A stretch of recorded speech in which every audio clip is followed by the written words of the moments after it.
Hi everyone, నా పేరు Lavanya. Welcome to my channel. ఈరోజు నేను ఏఎంసీ కుక్వేర్లో ఎగ్ కర్రీ చేశాను.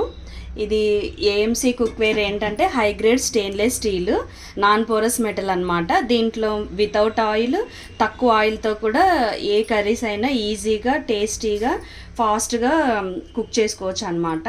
నేను ఇందులో ఈరోజు ఎగ్ కర్రీ చేశాను. ఎగ్ కర్రీస్ చేసేటప్పుడు ఎప్పుడైనా ముందుగా ఫ్లేమ్ హైలో పెట్టి బౌల్ని ప్రీహీట్ చేసుకోవాలి. ప్రీహీట్ అంటే ఈ ఫస్ట్ బ్లూ మార్క్ ఉంటుంది కదా, రెడ్ మార్క్ వచ్చేసి ఇక్కడ వరకు వస్తుంది, అది ప్రీహీట్. ఇక్కడ వరకు రెడ్ మార్క్ రాగానే ఫ్లేమ్ సిమ్లో పెట్టేసి మనము మూత ఓపెన్ చేసేసి 2 టేబుల్ స్పూన్ నేను ఆయిల్ వేసాను. ఆయిల్ వేసి ఆనియన్ వేసాను. ఆనియన్ మగ్గినాక అల్లం, పసుపు, కారం, ఉప్పు వేసి ఎగ్స్ వేసాను. ఎగ్స్ కూడా మంచిగా ఉడికిపోయాక నేను కొత్తిమీర మసాలా వేసాను. ఎగ్ కర్రీ అయిపోయింది. ఇలా ఈజీగా చేసుకోవచ్చు. చూడండి, గిన్నె కూడా అడగంటకుండా మంచిగా వచ్చింది. ఈ ఏఎంసీ కుక్వేర్లో స్టీల్ గరిటెల కంటే వుడెన్ గరిటెలు వాడడం బెస్ట్. దీని గురించి మీకు ఇంకా డీటెయిల్స్ ఏమైనా కావాలి అని అంటే స్క్రీన్ పైన ఉన్న నెంబర్కి కాంటాక్ట్ అవ్వండి. Thank you.